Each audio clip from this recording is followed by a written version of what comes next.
देवी सर्वभूतेषु शक्तिरूपेण संस्थिता नमस्तस्यै नमस्तस्यै नमस्तस्यै नमो नमः।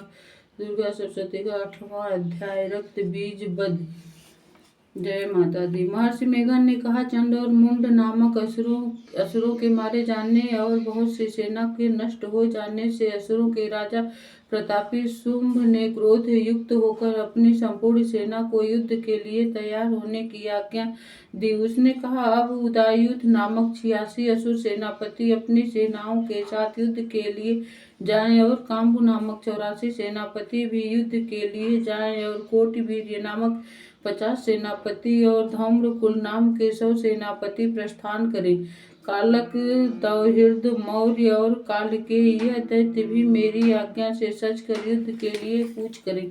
भयानक शासन करने वाला असुरों का स्वामी शुंभ इस प्रकार आज्ञा देकर बहुत बड़ी सेना के साथ युद्ध के लिए चला।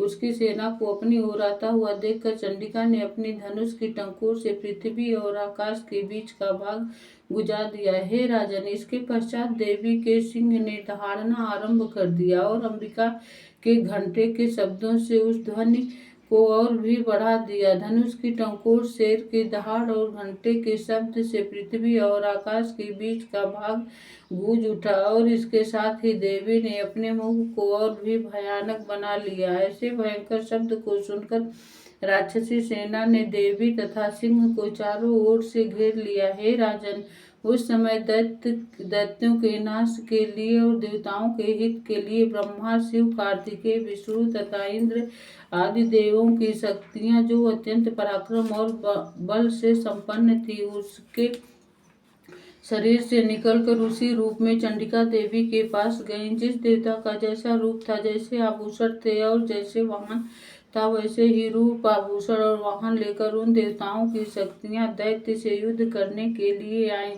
हंस युक्त विमान में बैठकर और रुद्राक्ष की माला पहन तथा कमंडल धारण करके ब्रह्मा जी की शक्ति आई। वृषभ पर सवार होकर, हाथ में त्रिशूल लेकर, महानाग का कंकड़ पहनकर और चंद्र रेखा से विभूषित होकर शंकर की शक्ति माहेश्वरी आई और मोर पर आरूढ़ होकर हाथ में शक्ति लिए हुए दैत्यों से युद्ध करने के लिए कार्तिकेय जी की शक्ति उन्हीं का रूप धारण करके आई। भगवान विष्णु की शक्ति गरुड़ पर सवार होकर शंख, चक्र, सांग, गदा, धनुष और खड्ग हाथ में लिए हुए आई। श्री हरि की शक्ति वाराही बारह का शरीर धारण करके आई और नृसिंह के समान शरीर धारण करके उनकी शक्ति नारसिंही भी आई। उनकी गर्दन के झटकों से आकाश के तारे टूट पड़ते थे और इसी प्रकार देवराज इंद्र भी, शक्ति इंद्री भी ऐरावत के ऊपर सवार होकर आई। तत्पश्चात इन देव शक्तियों से घिरे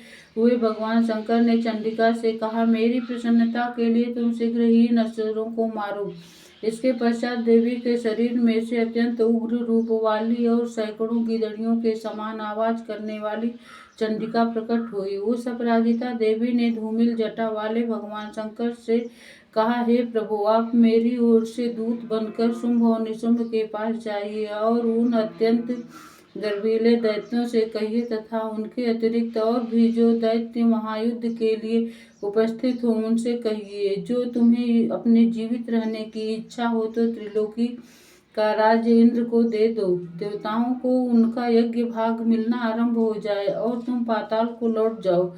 किंतु यदि बल के गर्भ में तुम्हारी लड़ने की इच्छा हो तो फिर आ जाओ, तुम्हारे मांस से मेरी योगिनियां तृप्त होंगी। चूंकि उस देवी ने भगवान शंकर को दूत के कार्य में नियुक्त किया था, इसलिए वह संसार में शिवदूती के नाम से विख्यात हुई।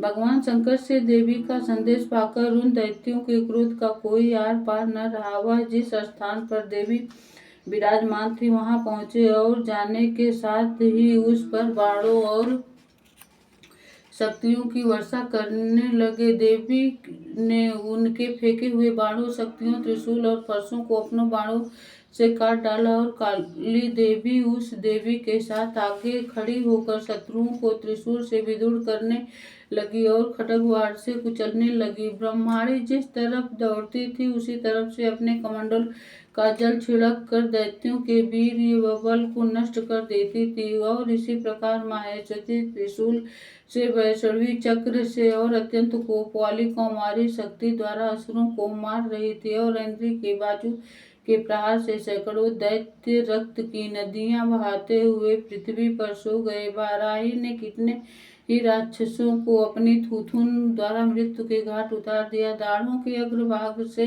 कितने ही राक्षसों की छाती को चीर डाला और चक्र की चोट से कितने ही को विदीर्ण करके धरती पर डाल दिया। बड़े बड़े राक्षसों को नरसिंही अपने नखों से विदीर्ण करके भक्षण कर रही थी और सिंहनाद से चारों दिशाओं को गूंजती हुई रणभूमि में विचर रही थी।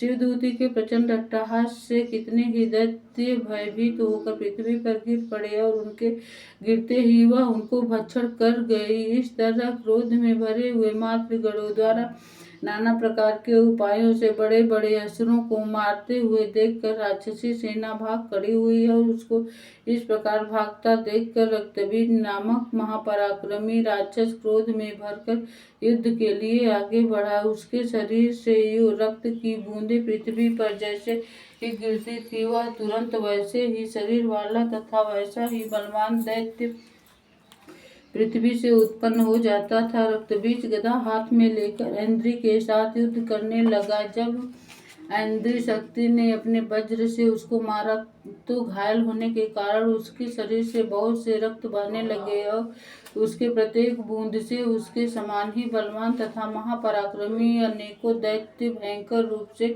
प्रकट हो गए। वह सब के सब दैत्य बीज के समान ही बलवान तेज वाले थे। वह भयंकर अस्त्र शस्त्र लेकर देवी के साथ लड़ने लगे। जब इंद्र के वज्र प्रहार से उसके मस्तक पर चोट लगी और रक्त बहने लगा तो उसमें से हजारों ही पुरुष उत्पन्न हो गए। वैष्णवी ने चक्र से और इंद्र ने गदा से रक्तबीज को चोट पहुंचाई और वैष्णवी के चक्र से घायल होने पर उसके शरीर से जो रक्त बहा उससे हजारों असुर उत्पन्न हुए जिसके द्वारा यह संपूर्ण जगत व्याप्त हो गया। कौमारी ने शक्ति से, वाराही ने खड्ग से और माहेश्वरी ने त्रिशूल से उसको घायल किया। इस प्रकार क्रोध में भरकर उस महादैत्य ने सब मातृ शक्तियों पर पृथक पृथक गदा से प्रहार किया और माताओं ने शक्ति तथा शूल इत्यादि से उसको बार बार घायल किया।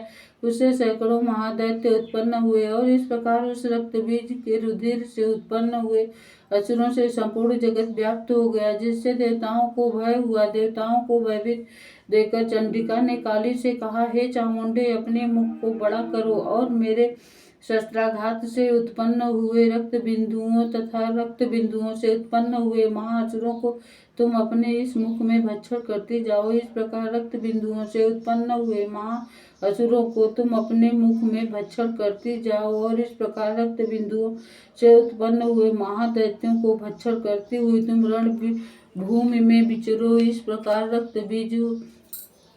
रक्त क्षीण होने से यह दैत्य नष्ट हो जाएगा। तुम्हारे भक्षण करने के कारण अन्य दैत्य उत्पन्न नहीं होंगे। काली ने इस प्रकार कहकर चंडिका देवी ने रक्त बीज पर अपने त्रिशूल से प्रहार किया और काली देवी ने अपने मुख में उसका रक्त ले लिया। तब उसने गदा से चंडिका पर प्रहार किया। प्रहार से चंडिका को तनिक भी कष्ट न हुआ किंतु रक्तबीज के शरीर से बहुत सा रक्त बहने लगा। लेकिन उसके गिरने के साथ ही काली ने उसको अपने मुख में ले लिया। काली के मुख में उस रक्त से जो असुर उत्पन्न हुए उसको उसने भक्षण कर लिया और रक्त को पीती गई। तदनंतर देवी ने रक्तबीज को जिसका के खून काली ने पिया था, चंडिका ने उस दैत्य को वज्र, बाण, खड्ग तथा रिष्टि इत्यादि से मार डाला। हे राजन, अनेकों प्रकार से शस्त्रों से मारा हुआ और खून से वंचित वह महादैत्य रक्तबीज पृथ्वी पर गिर पड़ा। हे राजन, उसके गिरने से देवता अत्यंत प्रसन्न हुए और माताएं उन असुरों का रक्त पीने के पश्चात उद्धत होकर नृत्य करने लगी। या देवी सर्वभूतेषु मातृरूपेण संस्थिता नमस्तस्यै नमस्तस्यै नमस्तस्यै नमो नमः। ओम सर्वमंगल मांगल्ये शिवे सर्वार्थ साधिके शरणे त्र्यंबके गौरी नारायणी नमस्तुते। जय जगदम्बे मैया की।